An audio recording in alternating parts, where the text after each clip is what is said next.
So let us call upon the first presenter, Dr. Manish Bachi. Comparison of risk factors and interventions for ROP between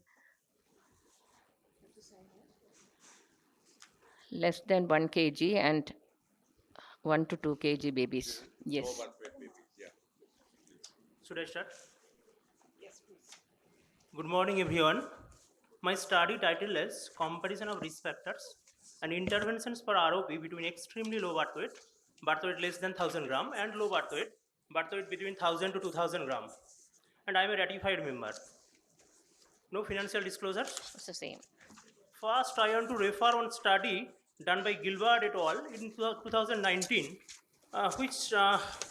regarding epidemiology of ROP, which suggests that India is entering into the third phase of ROP epidemic due to inadequate quality of the intensive neonatal care services. And this picture depicts the ROP stages which are treatable by the conventional mode of management. But the recent development of aggressive posterior retinopathy of prematurity is a great concern to us, as it cannot be treated by the conventional mode of management but needs other modalities of treatment. Take over from now. So, contemporary studies showing India needs specific ROP screening guidelines. As bigger and more mature babies in India, even the children with birth weight of 2000 gram can develop ROP in India. About 6.7% and 13.3% of severe ROP would have been missed using the RC or AAP screening guideline respectively. So, keeping this in mind, we move forward in our study, and the aim of our study was to determine the incidence and risk factors of ROP, pre-plus and plus disease, and AP-ROP, and to compare them in between two groups of extremely low birth weight and low birth weight babies, and also to compare the difference in the need for intervention in these two groups. So it is a prospective observational study done for a duration of 12 months, out of which first 9 months was the recruitment period, and these babies were followed up for consecutive 3 months. Premature babies with gestational age of less than 34 weeks and birth weight less than equal to 2000 gram with all complete documentation were included in your study, whereas the babies with other ocular pathologies, those who were lost to follow-up, those died before the final follow-up, and babies with incomplete documentation were excluded from our study population. Screening was performed in a temperature-controlled environment where the facility for management of neonatal emergency was available. We have followed the following screening guideline during our study.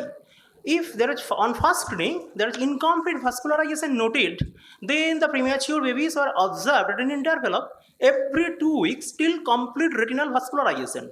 If ROP was noted on first screening, it was staged and treated accordingly. Laser and in few cases, anti-VEGF injection was given on type 1 pre-threshold babies. Close observation was done in type 2 pre-threshold baby, and anti-VEGF injection was given on AP-ROP babies. Surgery for RD done in stage 4-5 ROP, and only observation is done in other stages without RD. Software used for statistical analysis was SPSS version 20. Categorical variables are summarized using frequency percentage. Continuous variables are expressed using mean plus minus standard deviation or median interquartile range. Chi-square test was used to compare the categorical variables, whereas Mann-Whitney U test used to compare the non-normally distributed continuous variable. If p-value less than 0.05 was considered significant. Total 207 babies screened during our study, and they were divided into two groups. Group 1, extremely low birth weight baby, birth weight less than 1000 gram, n equal to 106. And group 2, birth weight equal to 1000 to 2000 gram, that is the low birth weight babies, n equal to 101. Among group 1 babies, 4 excluded due to other pathologies, 7 excluded due to incomplete data, 90 and total screen 95. Out of which 5 died before final follow-up, 10 lost to follow-up, and 80 included in study. And among group 2 babies, 2 excluded for other pathologies, 5 excluded due to incomplete data, 2 died before final follow-up, 12 lost to follow-up, and again 8 included in study. Demographics showing the distribution of the groups according to the birth weight. Mean birth weight in group 1 was 890 plus minus 90 grams, and in group 2 it was 1560 plus minus 260 grams. Distribution of the groups according to the presence of ROP showing that 63 babies in group 1 and 16 babies in group 2 developed ROP. CPAP and blood transfusion significantly modified the risk of ROP in both these two groups, whereas the use of oxygen hood and respiratory distress syndrome only significant in group 1, not in group 2. Histogram showing the distribution of different intervention in the two groups. It shows group 1 babies required more treatment than group 2 and only 7 babies in group 1 required RD surgery. Coming to discussion, group 1 neonates had a higher frequency of ROP, 78% versus 16%, p-value less than 0.001 as associated risk factors are more frequent. Incidence of APROP in our study was 2.5% with no significant difference between the groups. Whereas in other studies in India, the incidence of APROP reported as 20 to 25%. We believe that judicious use of oxygen may contribute a lower incidence of APROP in our study. CPAP and blood transfusion significantly modified the occurrence of ROP in both the groups, while use of oxygen hood and RDS influenced the incidence of ROP only in group 1 units. These also correspond to the other similar studies. Our study have some limitations. We did not evaluate the treatment outcomes. Comparison of the functional and anatomical outcomes or the long-term effects of the different treatment modalities, laser and anti-VEGF on the evolving visual system was not possible. And finally, to conclude, extremely low birth weight babies have a higher risk of ROP compared to the low birth weight babies. Use of oxygen hood and RDS are risk factors for ROP in extremely low birth weight babies, but not in low birth weight babies. There is no difference in the mode of treatment or need for intervention in extremely low birth weight and low birth weight babies. Thank you all. This was a cross-section study, or you had some follow-up? I did follow up, sir. How long was the follow-up? Sir, the study actually we did for 12 months, and first 9 months we recruited the babies, and we followed up for next 3 months, consecutive period of 3 months. I've actually done this study during my post-graduation. So in that period I did follow up to 12 months only, then I cannot follow up. So this was, you have taken what age they were, these children? They were not neonates, they were taken older children. No, sir. All are neonates. Neonates. All are neonates. Okay. Those babies who have enough documentation, we have excluded it from our study. Okay. And what was the severity of ROP? Have you tried to correlate with severity of the ROP with birth weight? Yes. Sir, sorry. Severity of the ROP and birth weight, you were trying to correlate low birth weight with ROP. Yes. I have done the incidence of ROP, and I have done the incidence of ROP as a total population and divided in between the two groups also. And the incidence of ROP noted in group 1, that is the extremely low birth weight baby, was 78% around, and incidence of ROP in group 2, that is the low birth weight babies, that is more than 1000 gram babies, was noted as 16% only. What I was trying to say is that severity is important because every child with ROP may not need treatment. We should see which ones need more follow-up, more treatment. That was my idea. Did you try to? Okay, we did that. We have shown that the group 1, that extremely low birth weight babies actually needed more treatment, and so the severe ROP actually found in group 1 babies, that is extremely low birth weight babies, more than the low birth weight babies. That is important thing. Yes, sir. Yes. But you have not shared your data on the treatment at all. Yes, sir. How many went in for laser? How many went in? Yes. Okay. What about long-term myopia and all that? You have not. You don't have. Ma'am, we could not follow up that up to that much in our study, because we cannot put the And did you- long-term side effects of the ROP. We cannot. Okay. Did you see any infections with anti-VEGFs or anything you had? With intravitreal injections, anything? Yes, intravitreal injection. You didn't do the treatment part. is not done.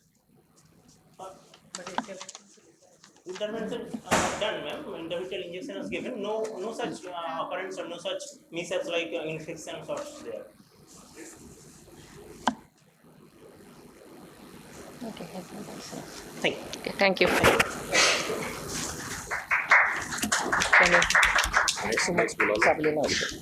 Next, I think just 1 minute. Dr. Savleen, she wanted to shed the go somewhere. Sorry. So I think her topic is qualitative and quantitative analysis of pediatric cataracts using optical coherence tomography. So Dr. Savleen called from PGI. I had a simultaneous session, so thank you so much for accommodating. So I'll be talking about anterior segment OCT, and I will be using the term AS OCT whenever I talk about the same. I have no financial interest. So pediatric cataracts are very heterogeneous, and it is imperative to obtain a complete anterior segment examination before we take up the child for surgery.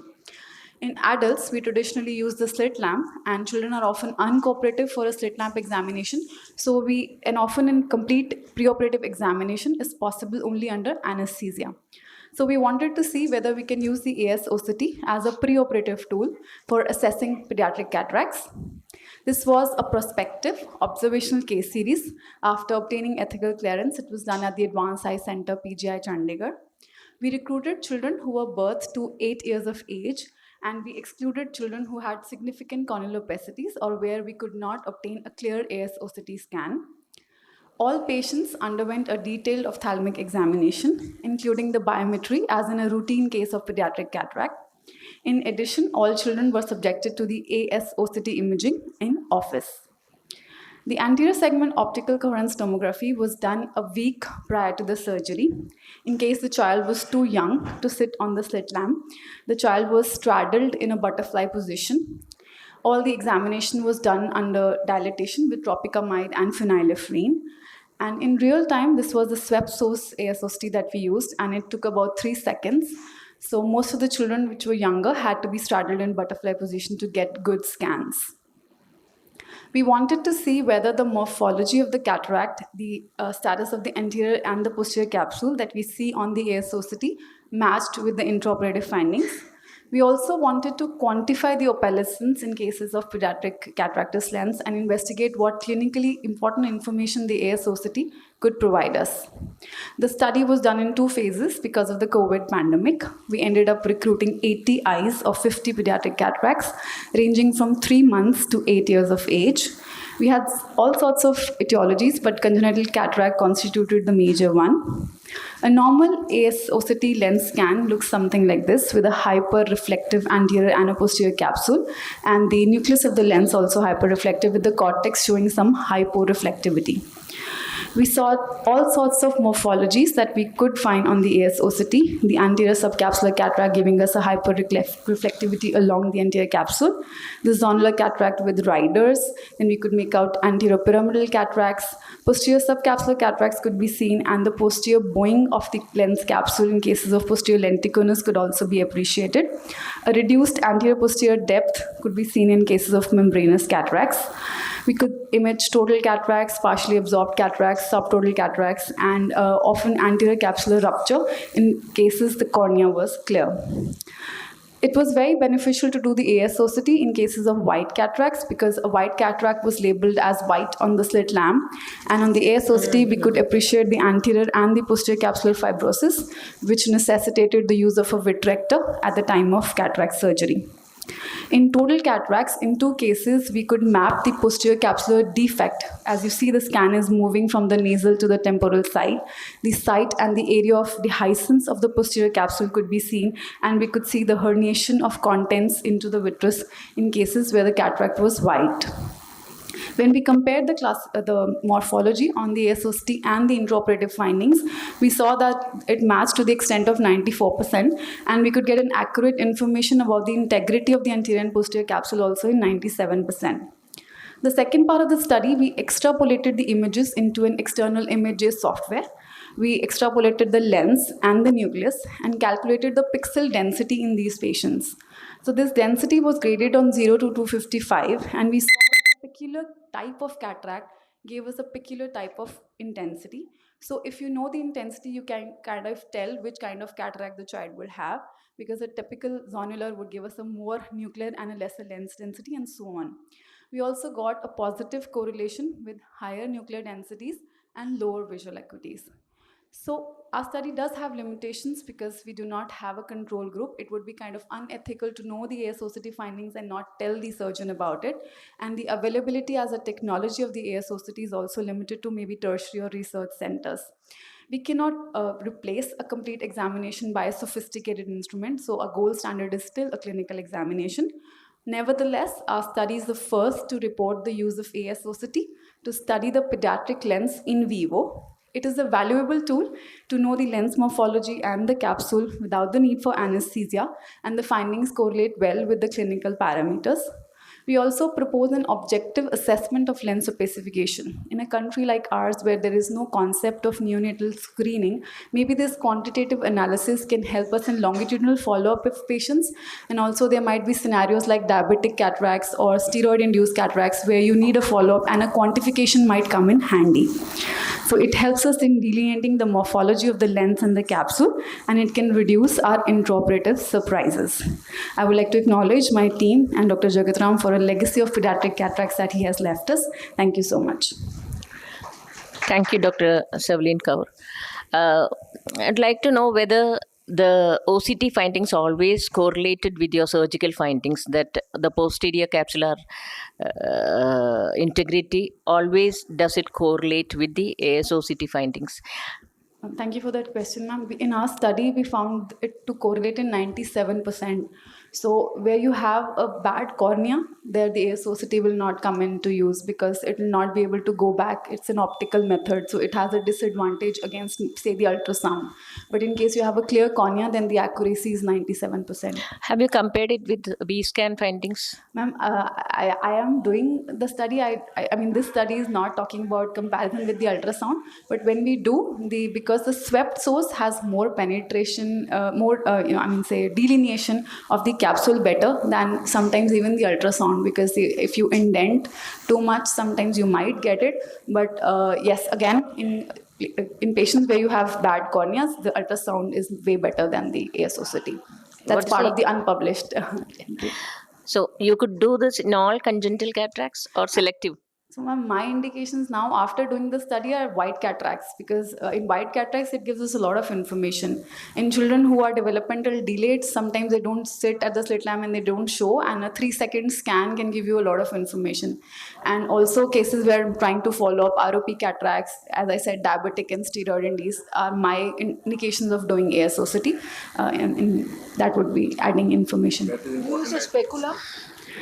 Ma'am, I have not actually, because because that makes the baby, it makes it into a contact method, so then the whole point is lost. So I have not used the speculum, but you can.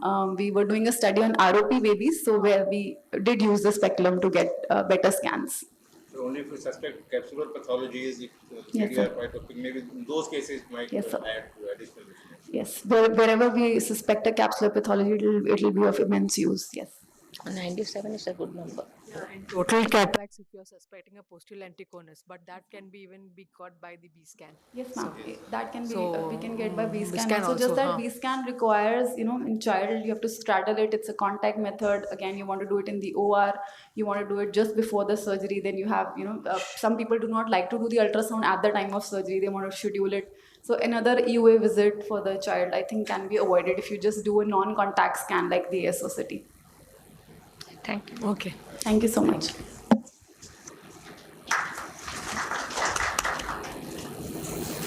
Yeah. Dr. Debelina? Yes. Association of vitamin D levels on preterm babies developing ROP. Yeah. Good morning, everyone. So today my topic is on association of vitamin D levels in preterm babies developing ROP. Coming to the introduction, as we all know, ROP is a vascular proliferative retinal disorder specifically seen in preterm babies.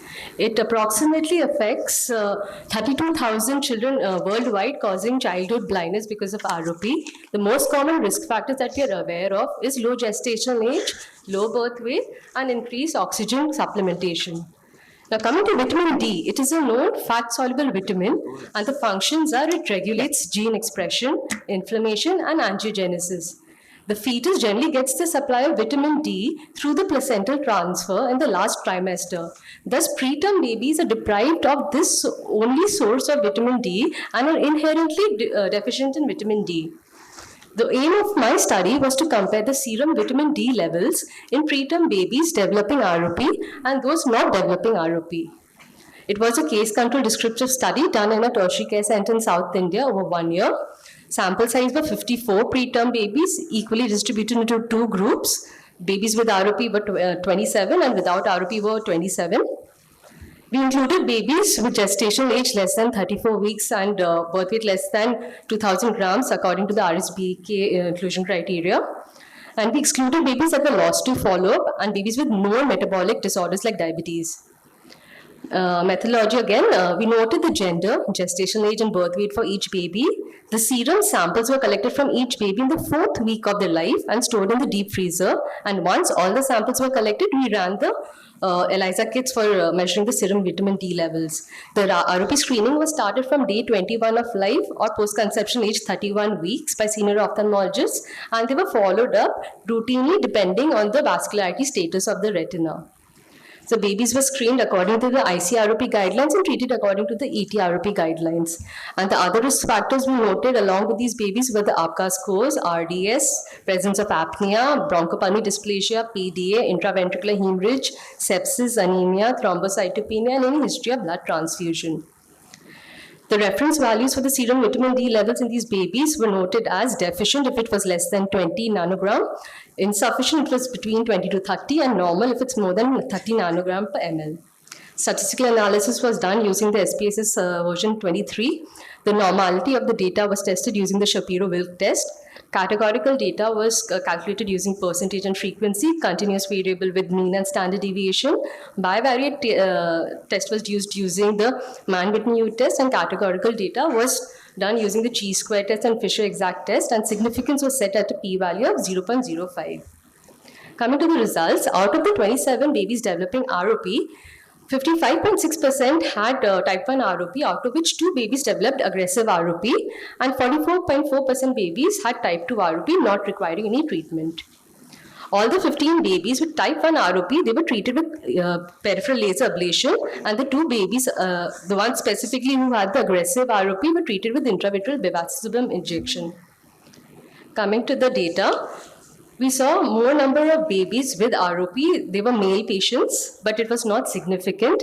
Gestational age and birth weight, however, were lesser in babies developing ROP than the babies not developing. We also noted that more number of babies with ROP had a small for gestational age. More number of babies in our study, they were delivered via cesarean section in the group with ROP. Comparing the other variable factors, we noted only anemia to be significantly associated with the babies developing ROP. Coming to the vitamin D levels, we saw that the babies developing ROP had deficiency around 14.8% and insufficiency in 40.7%. Comparing this data between the ROP and no ROP group, we can see the first one, both the mean and the quartile ranges are way less in the babies developing ROP. And when we compared based on the gestational age and the vitamin D levels, we saw gradually the vitamin D levels are increasing. However, the group with ROP had definitely lesser amounts of vitamin D. Now, comparing the serum vitamin D level between the subgroups, that is type 1 and type 2, we definitely saw a lesser amount of vitamin D, the mean level of vitamin D levels in babies requiring treatment, that is type 1 ROP, and that was significantly, statistically significant. Whereas on multivariate analysis, anemia and history of blood transfusion was also significantly greater in babies developing type 1 ROP. Coming to discussion, ROP, as we know, it occurs in 2 phases. That is the phase of vasculogenesis and angiogenesis when there is neovascularization.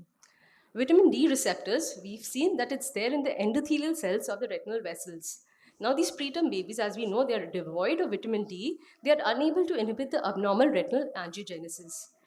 We've already seen in one study where Kabatas et al. This demonstrated low vitamin D levels within the first 72 hours of life associated with development of ROP.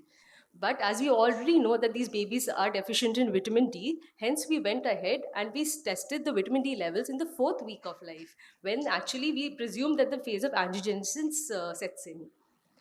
So to conclude, vitamin D definitely has a role in angiogenesis, and in deficient situations, if angiogenesis is not inhibited, it leads to the proliferative stage of ROP. So in conclusion, I would like to say that vitamin D could be perhaps a good marker towards understanding the progression in ROP, and it perhaps could also help, if it's stabilized at an earlier age, it could prevent the further progression. Thank you. Vitamin D could be, if you had taken mothers, probably that would be more relevant, because at 1 month of age, probably children would be, neonates would be getting whatever they had in the mother. and a lot of population has low vitamin D levels. It's a very common problem with us. It's a public health problem, I think. Sir, actually, the maternal transfer happens during the last trimester. So these preterm babies are also actually cut off that entire supply from the maternal source. So inherently, they are anyways having less of vitamin D. No, My what sir point is was- saying is mother is the culprit. What I'm saying, mother is the culprit. So you should have targeted the mother rather the baby. That's my point. Right, sir. Mother's blood was not taken. Yeah, Because but we didn't know that take babies their are going to samples, develop ROP or take mother preterm. sample. I think that would show more. So did the pediatricians, neonatologists advise any vitamin D? Yes, sir. So they were getting supplemental cholecalciferol. Generally, they were giving the multivitamins, which has 100 cholecalciferol of vitamin D. So once they saw the vitamin D levels were like insufficient, they were adding. So when we saw that it is being added a little earlier, the progression was little slower compared to the babies who were not being given. Correlate with mother vitamin D levels. I think that would be interesting. Perhaps next time I'll do it, sir. So, how long did you check the vitamin D levels after supplementing? No, ma'am. That goes to the next phase.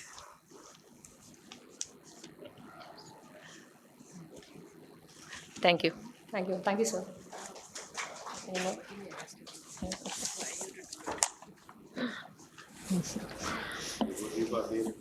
Next is Vivekanand.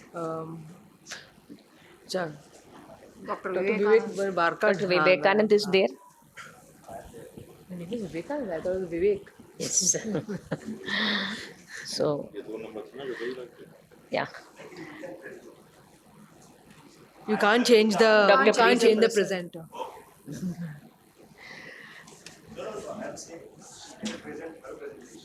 She has to go somewhere? No, then. No, you have to go somewhere. Yes, he Yeah, said I he. am done with the another hall. That's why I said whatever sequence I'll do it. Vivekanand work at 6 number. 256, outcome of RCT, absorbable versus non-absorbable. Yeah. To pre-paper 256. Yeah, so very good afternoon to everyone.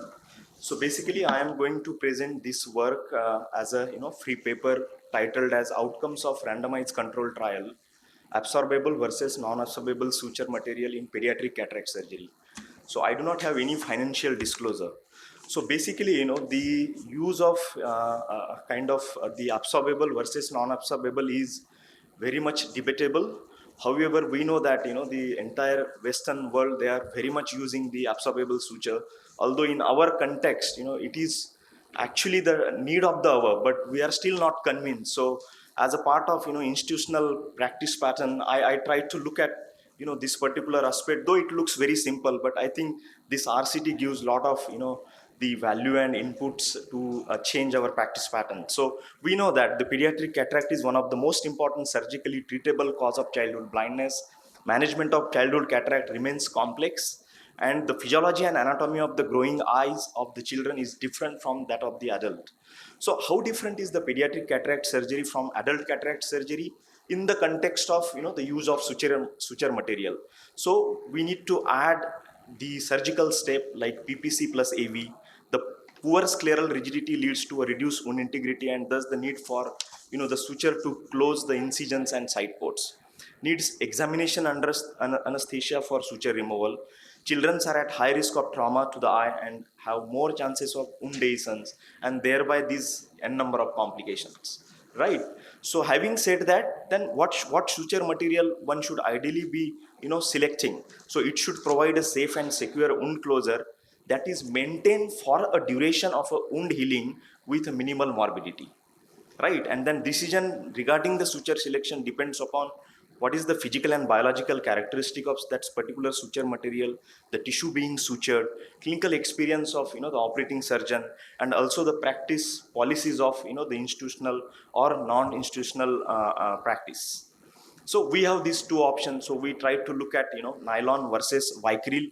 Nylon traditionally we are using for decades and decades. Why the vicryl? Probably this is a synthetic absorbable polygalactic suture, which is the copolymer of glycolide, and it is a braided monofilament, and it absorbs by simple hydrolysis within 8 to 10 weeks. So what are the complications related to suture? It could be loose suture and vascularization, accumulation of suture debris, suture abscess, infiltrates, conjunctivitis, and very rarely, the endophthalmitis. So what is the rationale? So there is only one randomized prospective study that compares, the type of suture material in children's for a shorter duration of follow-up. That is what, the Matalia et al. She has recently published.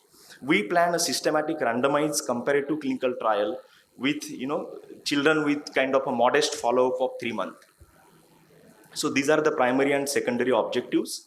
It was performed at Miriam Hyman Children's Eye Care Center, MTC campus, LV Prasad Eye Institute, Bhubaneswar. It was over a period of 18 months. So those children who were, aged between 3 to 12 years, then pediatric cataract, congenital, familiar or developmental, and patient willing to give, the consent were included.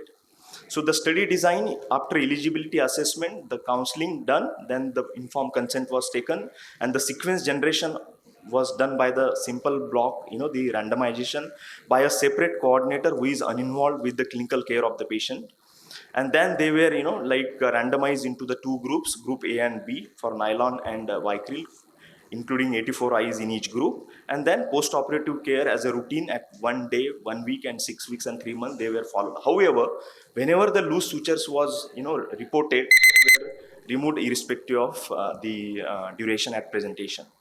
So this is one modification. We realized the Vicryl suture needs, the 2-1-1 technique, where first initial 2 throws followed by 1-1. That makes your life easy to bury this suture compared to, the nylon, because the Vicryl has kind of, the characteristic that makes the suture very tight and difficult to bury. So if you look at the result, mean age was 7 years, total number of eyes with suture were 168. And then the total number of, the suture removed, rate of suture removal was almost 31% in nylon group compared to 3.1% in Vicryl. So if you look at the, the complication at 1 week, they are pretty much less in Vicryl compared to nylon. However, suture abscess was seen more common at 1 week with the Vicryl. But the picture changes, still the Vicryl seems to be better at 6 weeks, with suture abscess is relatively less common as the duration keeps on increasing. Astigmatism, this is quite interesting. At 3 months, as well as, the pre-operative, if you compare, there is no much statistical difference. Although in the initial, the post-operative period at 6 weeks, it seems the astigmatism is increasing, but at the 3-month follow-up, it is almost equal to that of, the pre-operative state of the refraction. So if you look at currently, this is the only RCT which we are talking about in this particular age group. Matalia et al. Had shown that, that incidence rate is almost, correlating what we got, that is 7% in Vicryl and 34% in nylon. So what is the conclusion? Basically, they are good outcomes with safer than Teno nylon, significantly lower rate of complications, avoid the need for an additional UA, which is very much important in our context for subjecting these children for, extra UA examination. Probably that could be the more cost effective and safer for children more than 3 years. And we recommend the modification of tying a knot technique by 2-1-1 throw. That probably helps and gives the good outcome. Thank you very much. It was a simple suture or a box suture, or which simple both? means the knot you are asking Knots. about. So traditionally we give first 3 throws, then 1 throw, and then I'm second not asking throw. that.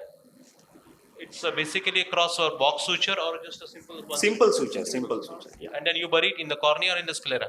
On the corneal side. You follow with very small, short time. Yeah, I mean, by that time, I didn't put that data, but at day 1 and at 3 months, none of this, the sutures, they hadn't had any complications.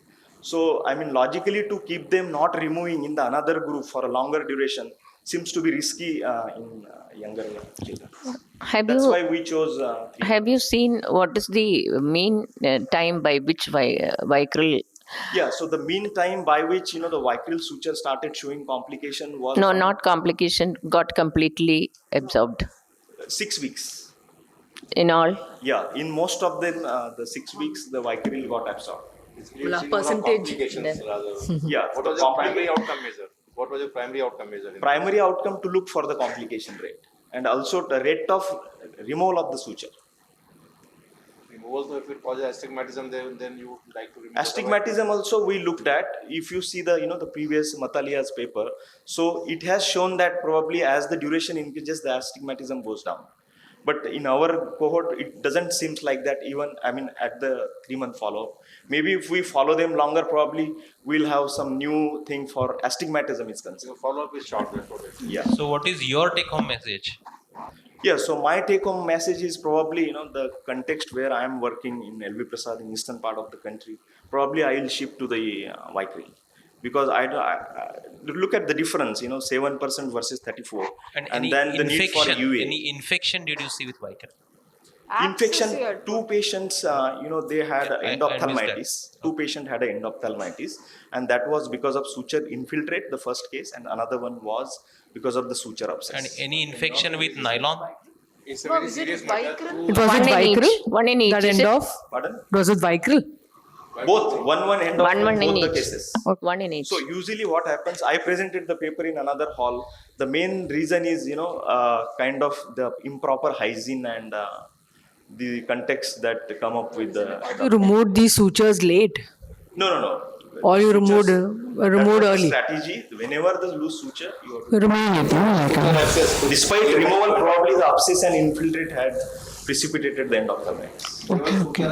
Gave rise to endophthalmitis, or it was just endophthalmitis and we are blaming? No. Initially, in the first week follow-up, the patient was doing very well. Later on, he developed, the infiltrate and another case abscess and then endophthalmitis. What time? So immediate post-operative, there was no endophthalmitis. Infiltrate in the cornea along the suture. Yes. Okay. It was probably suture induced. Yes. So that's how the 2 cases they were suture. Okay, in your study, the minimum age was 3 years, isn't it? Yes. Yeah. Not the younger ones. Not younger one. Why not? Why you didn't use, or you had used and you observed? Yeah, I think that is one of the limitation where we didn't wanted to take that call and wait without removing the nylon vein to study it for 6 weeks or 3 months younger age with the similar risk. So you standardly use only Vicryl for less than 3 years in your setup. Nylon. Less than 3 years, it's still we need to look at like how does. What is the present What is practice? the present practice you are doing? Nylon. No, in my practice, I am using nylon right now. Yeah. That's how we have to. The scientifically prove that probably we need a change of. But there was a practice. literature on using Vicryl earlier, or there was no literature? On Vicryl, there is a prospective observational study by Jyoti Matalia. Otherwise, there is no other literature, only one study. Yeah, otherwise in the West they have done, but it is not in the children, in the adults. The Bartholomew et al. Or the other authors, they have published in the adults, but not in the children. And the protocol, you suture only the main wound, or you suture the All the- paracentesis also? All 3 wounds? 2 side ports and the main suture. Okay. So this the only main indication is that to avoid anesthesia, second anesthesia, because for the Application with the, huge difference, right? So We assume we have that traditional thing. No, these are the best suture. But I think if you see the complication rate, it makes a huge difference. That's how waste they are using. yeah, understood.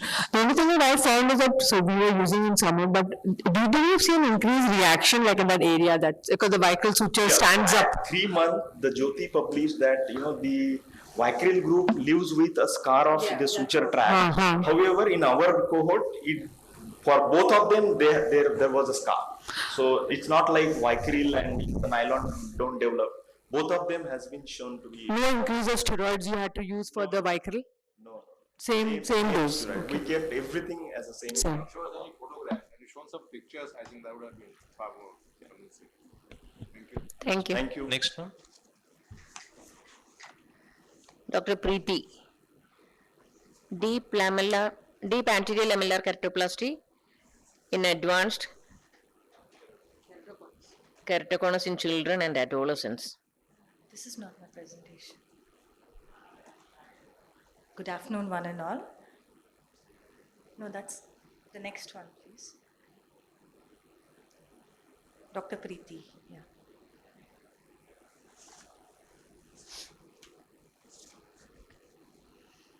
Good afternoon, everybody. I'm Dr. Preeti. So my free paper is on deep anterior lamellar keratoplasty in advanced keratoconus in children and adolescents. I have no financial disclosures. So keratoconus is a progressive inflammatory corneal ectatic disorder which results in irregular astigmatism, scarring, which leads to further deterioration of vision. The prevalence is around 50 to 230 per 1 lakh in the general population. However, in the Asian ethnicities of India and Pakistan, we see a higher prevalence rate, earlier age of onset, and greater severity. So for advanced disease, the treatment is mainly surgical, being penetrating keratoplasty and DALK. So our study was to evaluate the outcome of the DALK in children at a tertiary eye care center in South India. It was a retrospective study done over a duration of 4 years.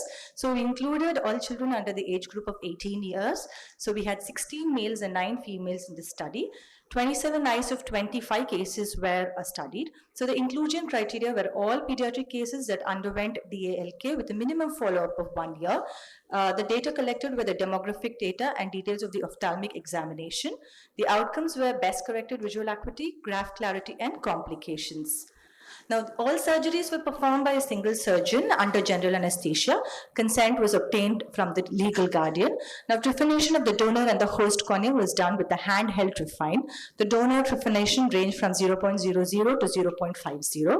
Big bubble was attempted in 23 eyes, but we achieved it in 20 eyes, that is 74%. In remaining, manual lamellar dissection was done, and we used a tenonylon suture for all the cases, interoral sutures. So follow-up was on day 1, 7, months 1, 3, 6, and 12. Post-operatively, 1% prednisolone eye drops, 6 times in the tapering dose to a maintenance dose of 1 to 2 drops, and 0.5% moxifloxacin was used. Suture removal was initiated at 6 to 12 months. Now, early suture removal was done in case there was an infected, broken, or loose suture. Amblyopia treatment was done with patching and refractive error correction with spectacles. The outcome measured in each visit were best corrected visual acuity, graft clarity, complications if any, and intraocular pressure. So coming to the results, now our mean age group was 14 to 9, so the youngest being 11 and the oldest being 18. There was a male gender predisposition.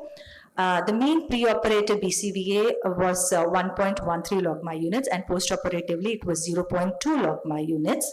Now, at final follow-up, we found that 23 eyes, that is 85.19% of the cases, had a BCVA of more than 0.6 logMAR units, whereas 4 eyes had a BCVA of less than 0.6 logMAR units. Now, graft clarity, there was scarring in 4 eyes, whereas 23 eyes had clear grafts. Now, intraocular pressure, mean preoperatively was 14.4 and postoperatively was 14.7. Now, complications, intraoperatively, 4 eyes had microperforation during the manual dissection. Postoperatively, we had 3 cases with loose sutures and the sutures were removed. At 5th month, 1 case had epithelial graft rejection, that is around 3.7%. Now, challenges in the pediatric eye, there is preoperative difficult evaluation, intraoperatively low scleral rigidity, small eye positive vitreous pressure. Postoperatively, the children have more active immunological response, so it makes them susceptible to graft rejection and eventual graft failure. There's also difficulty with refraction assessment and reversal of amblyopia, and always the risk of general anesthesia. Now, coming to the discussion, DALK is technically challenging. The steeper cornea and deep anterior chamber makes it more prone to post-operative myopia. The major reasons of failure are stromal scarring, graft-host interface haze, and primary graft failure.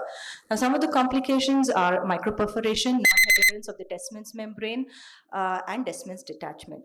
Now, complications which are similar to penetrating keratoplasty are graft adhesions, suture-related complications, the unpredictable and unstable refraction, and high astigmatism in the pediatric population. But what are the advantages? So the Descemet's membrane is retained. It minimizes manipulation of the wound. There is increased postoperative structural stability, reduced visual rehabilitation time, and decreased immunological graft rejection, that is endothelial rejection. Now, conclusion, DALK is effective treatment surgical modality for children with advanced keratoconus. There is always the risk of suture-related complications and graft adhesions, but it offers the greater advantage of lowering the risk of graft rejection and hence long-term graft survival. So this was a case of advanced keratoconus. As you can see, a central scarring. So we did a DALK in this case, and this is the picture, 1 month follow-up. These are my references. Thank you. Thank you. follow-up was very short, I think. Yes, sir. Yes, sir. Because we can expect complications even in the long run. What are the alternative procedures which you should have compared? I mean, was it ethically sound to do this in this situation? I don't know too much of cornea. I mean, let me confess. Okay, sir. I have left the institute now, but they are following up with these patients for a 5-year follow-up study. So probably we'll be able to get a better analysis on the complications. Did you get any double chamber you have written? No, ma'am, we didn't get any double chambers in this now. No, ma'am. We just had one epithelial rejection and suture-related What did complications. you do for that microperforation? Ma'am, microperforation, we continued with it because it was very small perforation. So we continued. escaped? Yes, ma'am. We escaped. Yes, ma'am. You used glue or something? No glue was used. No glue was used. No. Yes. Suture. Yes, suture. What are the indications you said? Keratoconus. Keratoconus. What was the age group? Age group 11, ma'am. The youngest was 11 and the oldest was 18. Yes, ma'am. So did you see progression? Yes, ma'am. Yes, ma'am. Progression. So all these were documented progression? All these were documented progression according to the Amsler. What was the definition for progression? My progression is change in the K for more than 1 diopter or in the spherical equivalent of more than 0.5 diopters over a period of 6 months, ma'am. So could you have tried another alternative? I'm just asking because these are pediatric patients. Yes, ma'am. But these cases were, so all of them had a central collision thickness of less than 400 microns. So if it was more than 400 microns, we could have given them the option of collagen cross-linking. So that is why we went in for DALK, ma'am. Yes. One quick question. Were there any cases in this who had already undergone C3R and then in spite of that? No, ma'am. In this series, we didn't have, ma'am. In this case. And how many of them were post-hydrops? So one case was post-hydrops. Yes, one case was post-hydrops. Do you routinely do DALK or? Yes, ma'am. So now, initially the institute used to, this was a Regional Institute of Ophthalmology, Bangalore. I did my cornea fellowship from there. So the trend has changed from penetrating keratoplasty to DALK in keratoconus. Yes, ma'am. All of them, you also. Yes. Yeah. Thank you. Thank you. Yes.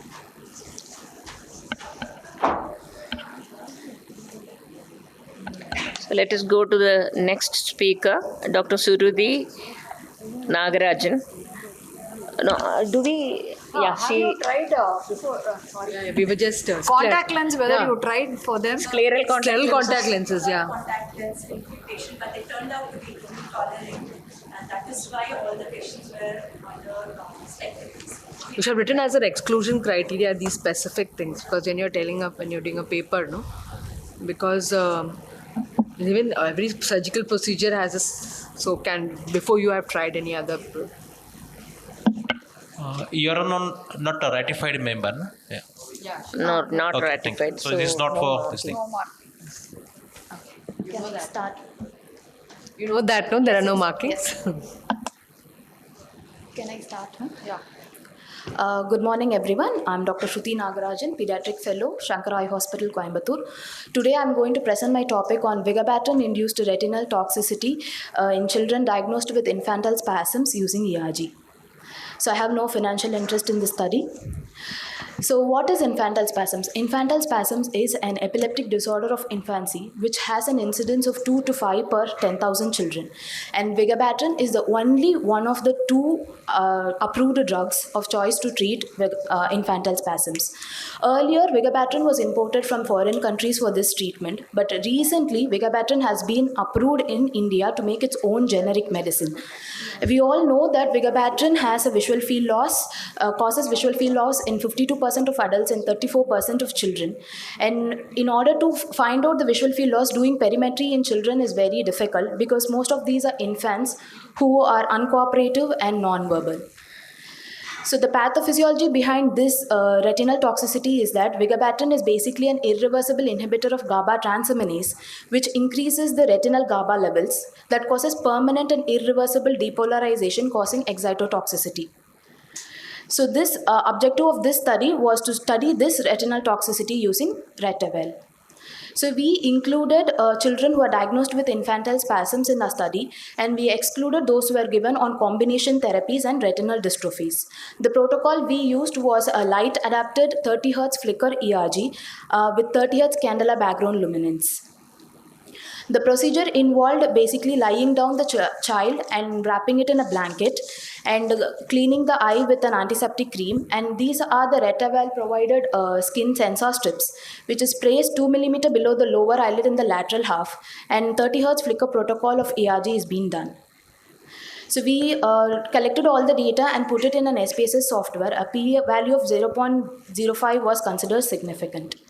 So coming to the results, the mean age of the children at the baseline ERG test was 7.14 months, and the most common etiologic factor was tuberous sclerosis in our case. Almost 72% of the children, of the 11 children, showed vigabatrin retinal toxicity, although we didn't find any difference in the sex of the children. So this is a graphical representation of individual data points of age-adjusted 30 Hz flicker amplitude plotted against over a 12-month period. And as you can see that most of the children after 6 months of exposure to vigabatrin started developing ERG changes. So this is a tabular column giving the data of all the 11 children which was included in our study. And you can see that there was a child with C5 who had this is the child who developed a vigabatrin toxicity at 6 months follow-up, and the neurologist stopped the drug because the seizure was under control. And when they came for follow-up after again 6 months, showed no change in the amplitude. This is another representation of the child who did not develop vigabatrin toxicity despite taking it for 7 months. So coming to the discussion, vigabatrin retinal toxicity, first observational study was done by Vestal et al. In Canada, and he observed that in his study, 21% of the children showed vigabatrin retinal toxicity, and also he followed them up for 3 years and showed that there was no recovery after cessation of the drug. These two studies has been done to know the cumulative dosage which has a comparison with ERG retinal toxicity, and they told that it is a cumulative dosage which is affecting the ERG changes, but the initial 6 months of dosage does not matter, didn't have a difference between the ERG changes and the dose. This study done by vigabatrin retinal changes also told that they compared between a normal group and the vigabatrin treated group, and they showed that abnormal ERG responses were more higher in the vigabatrin treated group. Recently in 2017, American Association of Pediatric Ophthalmology and Strabismus, they came up with a problem of how do we monitor the peripheral vision loss in children. And they came up with a series of tests telling that if a child can be done with a perimetry, yes, perimetry should be done whenever possible. Otherwise, there are other examinations like serious fundus examination, OCT, RNFL, and ERG has to be done. And repeated ERG monitoring also, they warned that it might be costly and inconvenient to do every 6 months or 3 months. So at the end of the day, I think we have to weigh the gains about vigabatrin therapy and decide of which modality to go. So present study is the first study to be conducted in an Indian pediatric population. But due to recent approval of vigabatrin in India and rarity of the disease, our sample size was small. And long-term side effects of vigabatrin was not studied, so which needs further probing. So to conclude, yes, 30 Hz flicker ERG is used as a screening tool to monitor the progression of the disease. And also, we also try to recommend that you can minimize the treatment to 6 months or 6 to 9 months. And at least every 3 months follow-up is required for ocular side effects. I think it is at the discretion of the neurologist to weigh this risk-benefit ratio and decide whether to continue the drug or stop the drug. Thank you. Thank you. In your sample size, does any of the child has to be withdrawn from the treatment of ABT? One child was withdrawn after 7 months of therapy, sir. The reason being? The seizure was controlled, and we told him that we had a word with him. We told him the ERG amplitudes are less, so he said we will stop the drug. So, but then again, when after 6 months, again when we took after 1 year of thing, again. Use the mic, please. So after 6 months of stopping the drug also, when we again did the ERG, it didn't come back to the baseline. It maintained on the reduced level, sir. And what were we defining characters for infantile spasm to enroll in this study? Basically, we had a link with the neurologist, sir. So he had who were diagnosed with tuberous sclerosis, West syndrome and all. So they were treated on vigabatrin monotherapy. So you found out why they have not put them on steroids? Since vigabatrin has more effect than ACTH, so they wanted to use, and the control of vigabatrin in controlling seizures was dramatically very good when compared to steroids and ACTH. Ma'am. So they wanted to put on vigabatrin. So before starting baseline, did they check the no? Just when did they send the children to you after giving how many months of? Initially they sent with 2 weeks within starting the thing, and then when we told them that we are doing this, so they just before starting only they gave a baseline and then they started it, ma'am. Okay. Thank you. Okay, thank you. We have more papers to go. Only 24 minutes, so I think this non-ratified we will not ask any questions. This non-ratified we cannot we leave without asking questions. The next paper is by Dr. Anthony Bhaskaran. His paper is on behavioral, morphometric and accommodative risk factors for myopia progression. Hot topic. Myopia progression. Good afternoon, everyone. Myself, Anthony Arokidas from working in Rajan Singh Eye Hospital, Nagarkoil. I'm presenting my paper on behavioral, morphometric and accommodative risk factors for myopia progression. So we all know myopia is the very most common refractive error that we encounter, and both nurture and nature play a role in its progression. So my study was to analyze the behavioral, morphometric and accommodative risk factors for myopia progression. So this was a hospital-based cross-sectional observational study. We enrolled 56 children who were already known to be myopic, aged 5 to 18 years. The study was done at Joseph Eye Hospital, Trichy, where I was working previously. So here we enrolled children who were wearing glasses for myopia or compound myopic astigmatism for a period of at least 6 months, and those were willing for cycloplegic refraction and who consented to the study. And we excluded children with amblyopia or manifest strabismus already on myopia control therapies or already getting treated for non-strabismic binocular vision abnormalities or those who were uncooperative. So we administered a questionnaire to the children. The questionnaire probed the history of parental myopia, the demographic factors, and the lifestyle factors. And then we measured the axial length and corneal radius using IOL Master 700.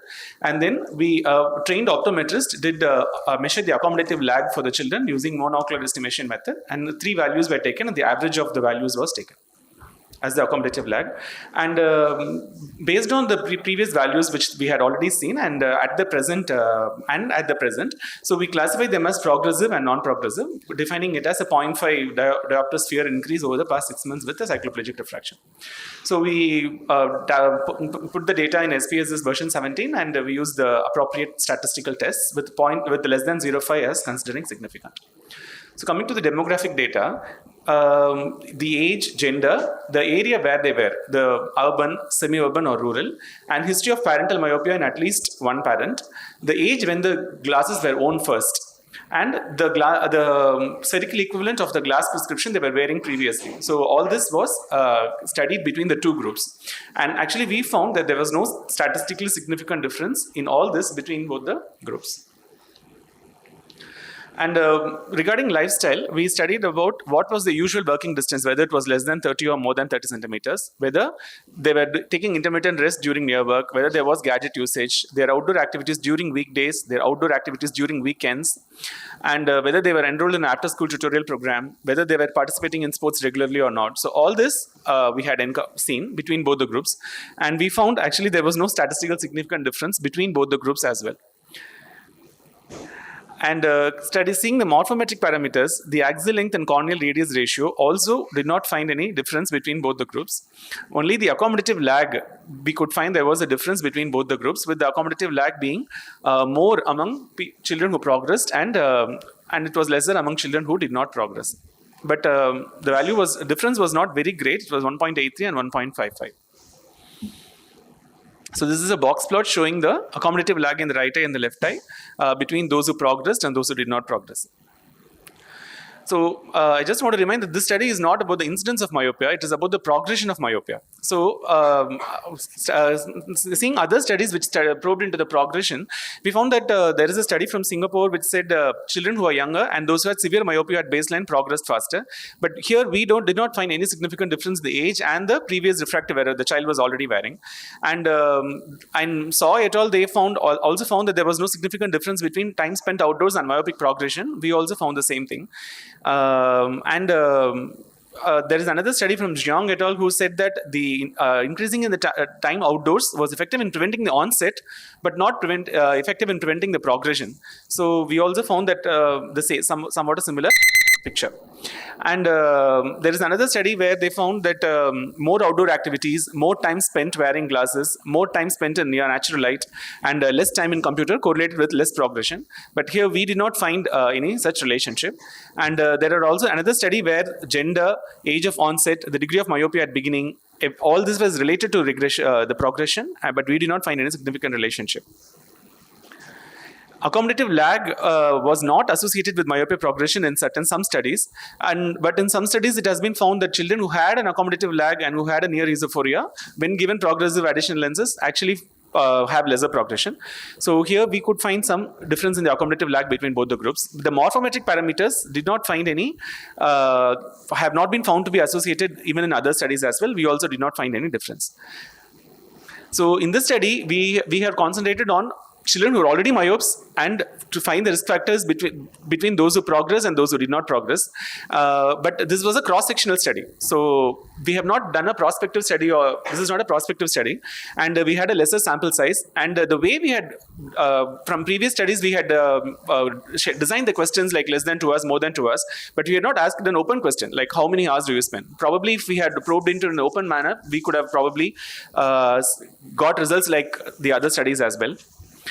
So here in our study, we found that accommodative lag was associated with myopia progression, but none of the demographic factors, lifestyle factors, or morphometric factors were found to be associated. Actually, we have a poster with the similar parameter factors being compared between emmetropes and myopes, and there we find actually a lot of factors playing a significant role. But in myopia progression, we did not find any significant differences. And whether the active interventions were offered to these patients and they denied it? Like PAL or low-dose atropine or this? Yeah, that we have advised after this study. But How much was the duration of study? No, this was a cross-sectional one-time study. Yes. Cross-sectional. So you knew they were progressing from the retrospective data? Yes. So they were all old patients, our old patients. Retrospective. So, yes. So what was the criteria of progression? You 0.5 sphere. 0.5. Over you 6 had months. been going through their retrospective. Yes. I mean their previous. Yes. From their previous. Yes. One time. Yeah. No. Previously they could have have come to us many times as well. But in this study, between the last this one, and who have not been on active myopia control strategies as well. But convergence is not implicated in myopia progression by and large. That is the understanding. Yes, we have not looked at convergence here. I mean accommodation. Accommodation. Yeah. Accommodation is. It's not actually linked. I mean, a lot of studies have been done. So this all data was retrospective? It was we have measured it at the time of examination. But these patients were your own patients? Yes. And why were they not given these options? So actually in our hospital where I used to work, all the children don't necessarily come to the pediatric department. That is the problem. Hello, thank you. Yeah, thank you very much. Okay, thank you. We are running short of time, so the next speaker, Binox Optic Vision Therapy. Can we replace patching? Dr. Nishita Patnaik. After that is Dr. Vibha. She's here. You are not a ratified member, no? So this is not. Yeah. No, she's not ratified, so you will not be considered. She is presenting what? Binox. Binox. Good afternoon, everybody. I'm Dr. Nishita Patnaik, and I'm going to be presenting on Binox Dioptic Vision Therapy. Can we replace patching? As we all know, amblyopia is one of the leading causes of unilateral vision loss in children, out of which 35 to 40% is attributed to anisometropia. Treatment options include our conventional patching, which we know is very easy to understand, is inexpensive, but we also know that it is very difficult to maintain that compliance in those children. Recently, we have come up with dichoptic therapy, wherein it is a computer-based or a screen-based therapy, wherein we know that the compliance is very good because it keeps the children interactive, it keeps them occupied for the amount of time that they are playing the game. But there is that initial expense, and the studies that we have are not giving conclusive results. The aim of our study is to investigate the efficacy of the dichoptic therapy versus patching in children with anisometric amblyopia based on best corrected visual acuity attained, binocular single vision for near and distance, and stereopsis gain. Methods and materials. Our study was a non-randomized, comparative, prospective study that was conducted between the months of April to June of 2021. We had 60 patients, out of which 30 was in each group, and the ages was between 7 to 13 years of age. The amblyopic eye vision was taken as logMAR 0.3 to 1 and or an inter-eye difference of 0.23. Exclusion criteria included eccentric fixations, high refractive errors of more than -6 or +4, prior dichoptic therapies, any developmental or learning disabilities, prior intraocular surgeries, ocular comorbidities, and non-compliance or inability to follow.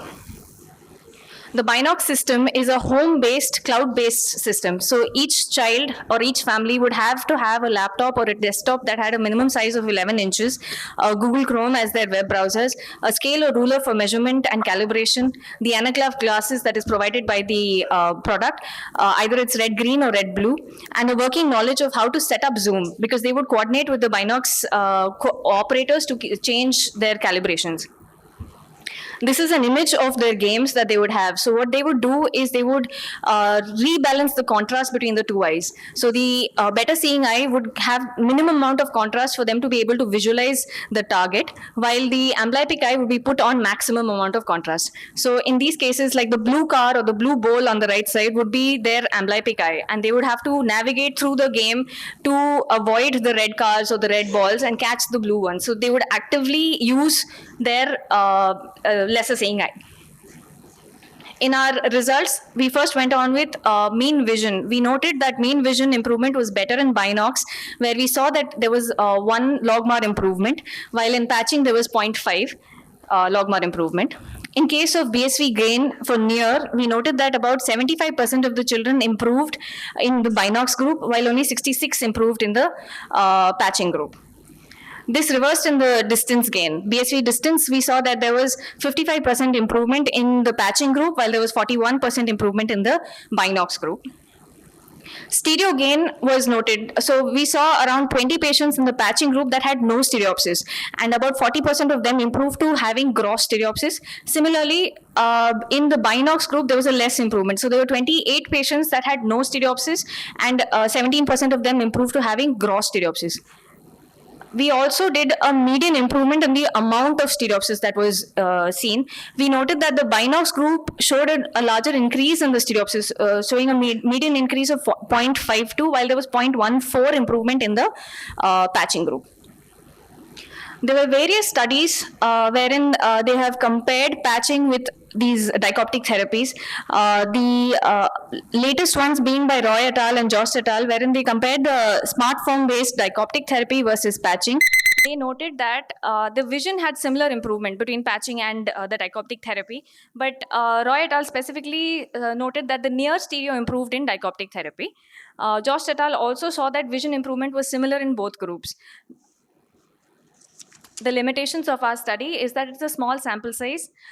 We did not randomize these patients based on the fact that there is that initial expense. So not all patients can afford to have a computer or the system as such. We did not age match our controls. It was a short follow-up. So if we had a longer follow-up, we've seen that patching patients tend to have an improvement after 6 to 8 weeks. So these patients were only followed up for 1 month. So we did not give patching group enough time to gain that amount of vision or stereo. So that is one more thing. In conclusion, we have seen that based on the parameters, Binox did better in mean vision, BSV for near gain, and median stereopsis did better in Binox, but the BSV distance gain and the stereo gain as such, patching showed a little better improvement. So finally, coming back to the question of, can we really replace patching, an old, age-old, tried and tested method? Binox, though requiring an initial investment, showed an improvement in vision improvement. Though it did not outdo patching in terms of BSV and stereo, it is a good alternative to occlusion therapy, especially in terms of compliance. Thank you. I have no financial disclosures. So this was any patient who already had patching was taken up? Or? No, ma'am. They No. did not have patching before. So if we had a new patient who we'll give them their glasses, call them back in 1 month, see their improvement. If it's stagnant, there's no improvement beyond a particular level, we offer them the Binox therapy. If they're willing to be included in the study and if they have all the requirements, then we take them. We have not given them patching. Age group was 7 to 13, sir. 7 to 13 is on the other side. It's higher age group. Higher age group. Yes, sir. So even the patching group also they were not treated before. They were not treated before. Short follow-up. Very Age short group follow-up. is older. Yes. Age group is also, Yes, sir. But there is a short you of had no time. conflict of interest with Binox fellows? Oh, she's Sorry, not sir. included. You had no conflict of interest? Okay. Or financial interest? No. Okay, no, okay. sir. Right now we have actually there's a second version that's come out now. We're ongoing. The ongoing study is going, and we're not comparing with patching, but we're taking all possible amblyopia and trying to find out if there is an improvement. We are taking microtropia also. Ideally, it's very controversial. We're trying for microtropia. We're trying for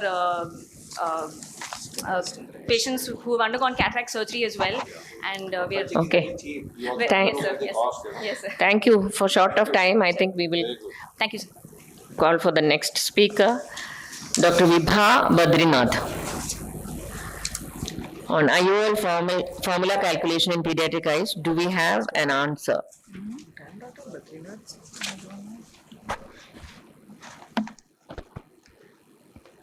Good afternoon, everyone.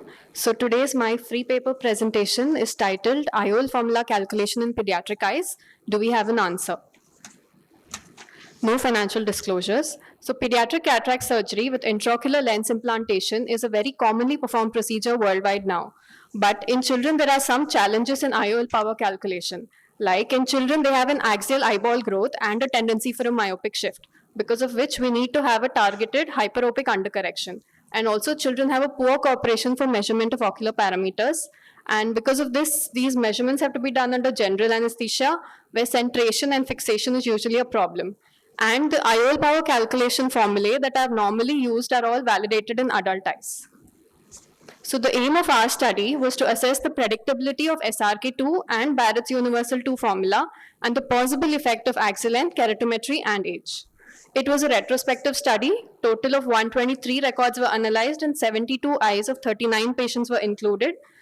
Children under 8 years of age who underwent cataract surgery with IOL implantation were included, and children who had other ocular anomalies like persistent fetal vasculature, coloboma, or other disorders like glaucoma and retinal detachment were excluded. So the SRK2 formula, the IOL power was calculated using the age-appropriate targeted hyperopic undercorrection. And after the surgery at 1 month post-op, refraction was done and the spherical equivalent was seen. And the predicted error for SRK2 was measured as the post-op spherical equivalent minus the target refraction.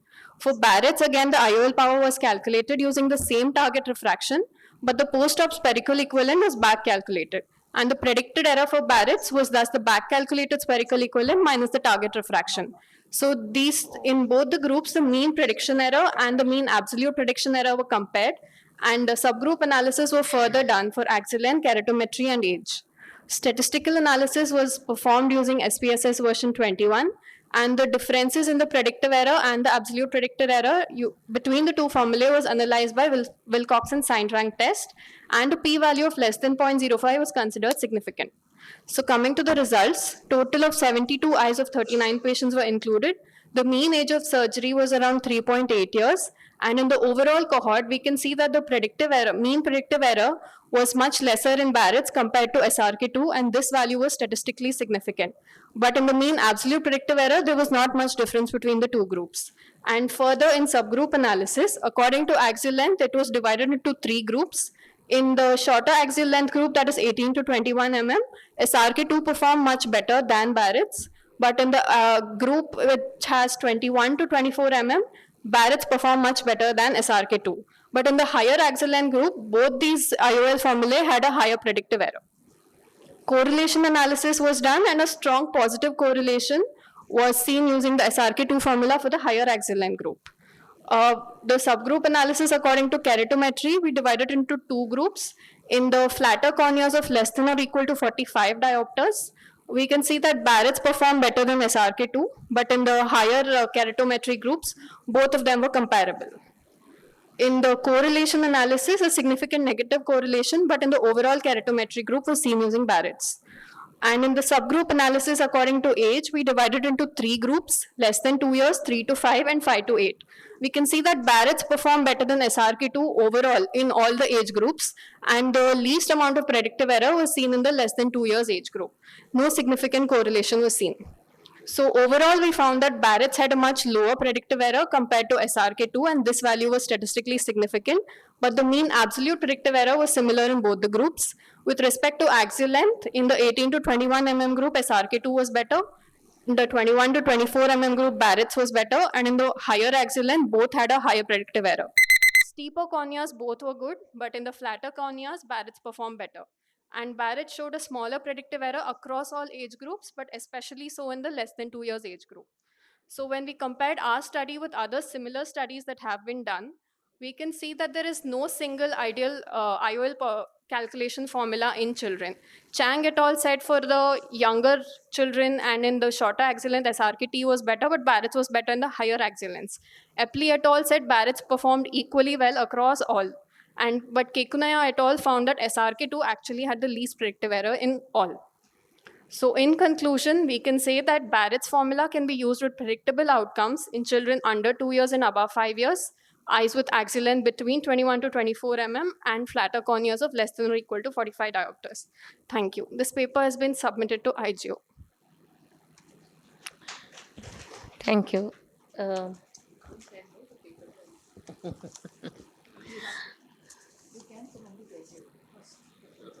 Accepted. Accepted? Accepted or it has been submitted? Submitted and accepted, but not yet published. Accepted हो गया तो बात तो publish वाली हो गई ना? And I think it's not. Then it's not fair, huh? That's not. You can't. Good, you told us that. Thank you. Very sincere. You told us. Because if you already accepted for publication, then it doesn't qualify for your presentation. I know that. Thing, you know? Yes. Then you should have modified it, changed it, look it You just change the name. differently, you know. Jackal looking like a wolf. That's acceptable. Thank you. Hello, thank you. Thank you. You said it. Very unethical, I think. She's a very ethical person. Good. Very good. Good. Congrats. But she So- presented in first place. Actually. Yes. Congrats. We should So tell it. Ketaki, What shall we Congrats write for the publication. Already accepted for publication, लिख दें. I've written in that, yeah. लिख दें, already accepted for publication. Association of antenatal vitamin A deficiency with microphthalmos, anophthalmos, and coloboma. Yeah, good afternoon everyone. I'm here to present our study of Association of Antenatal Vitamin A Deficiency, which I'll be calling as VAD, with microphthalmos, anophthalmos, and coloboma, which I'll be calling MAC. So it's a part of, the study was conducted along with other institutions of Bodhya Eye Consortium, where institutions have come together to do research. So here in this Bodhya Eye Consortium, we had done another study where we saw the clinical spectrum of MAC, and where we came across the fact that regional phenotypic variation, as in some institutions had more number of cases and more severe cases than the other. So we thought it must be nutritional or environmental factors affecting. So environmental risk factors were studied by only one other study, that is Hornby et al. And risk factors were never explored in both MAC and non-MAC children.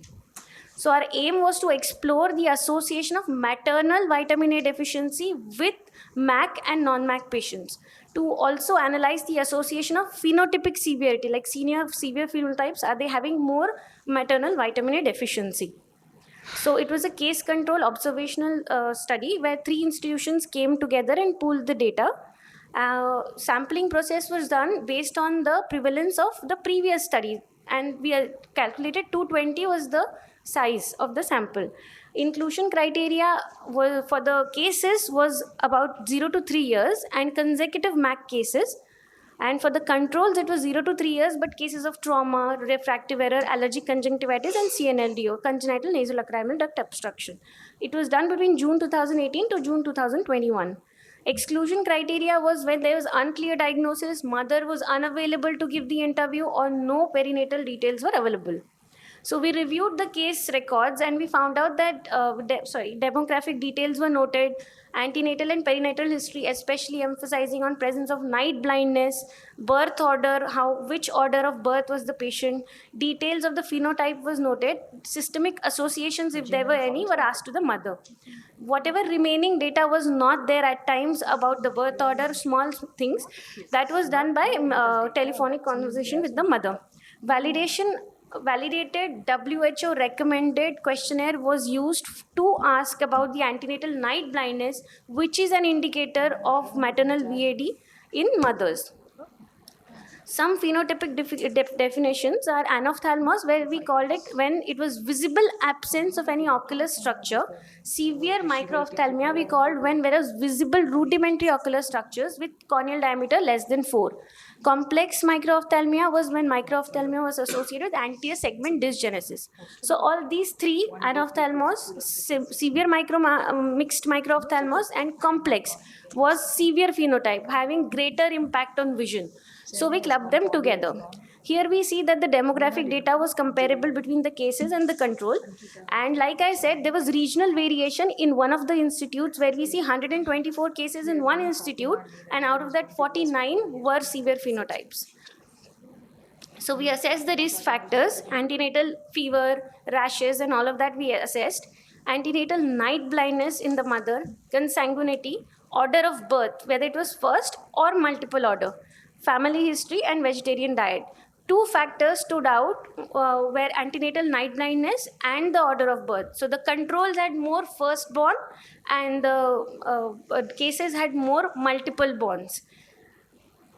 Severity of phenotype, if you see, severe bilateral cases where greater visual impact was there, 100 cases were there such, and out of that 50 cases had history of night blindness. Mothers had history of night blindness. Whereas in other combinations, 120 patients out of that, 23 had night blindness. 12, most of them complained in third trimester. So there was only another study that was done for risk factor evaluation. It was a single location case series recruited from blind schools. So they had no age limit and a lot of recall bias. Their night blindness incidence was 16% and ours was 33% in the MAC population and 3% in the control population. Second born affected in their study also was high, and in our study also it was high. Consanguinity and family history they had higher compared to our study. So there had been many case reports of maternal bariatric surgery leading to fat loss and leading to vitamin loss and having a MAC outcome. These are indirect evidences that I'm talking about. Multiple animal studies done over a century ago where they tried to modify and induce maternal vitamin A deficiency led to severe outcomes of MAC. That is anophthalmos, sometimes severe mixed microophthalmos. And it was done in pigs, in zebrafish, and a lot of studies are already there about the animals. Indirect evidence has a role in fetal ocular organogenesis. So when we talk about genetic mutations, definitely there is retinoic acid pathway, genetic mutations like STRA6, ALDH1, A3, RARB, but all of these have wide phenotypic variation. Sometimes it's isolated ocular, sometimes it's systemic abnormalities. Even the authors have pointed out that possibility of varying vitamin A levels during organogenesis. Need for vitamin A may be different from different organs during organogenesis. We are talking about a time where there is limited beginning of the pregnancy. So differences in timing. So there was recall bias, confounding factors were there, like any other nutritional factor could be there. Serum retinol levels were not seen. And it's one of its kind study where maternal VAD could be the only modifiable risk factor to have the outcome of severe MAC where Last this visual trimester they were impairment. asking about blindness.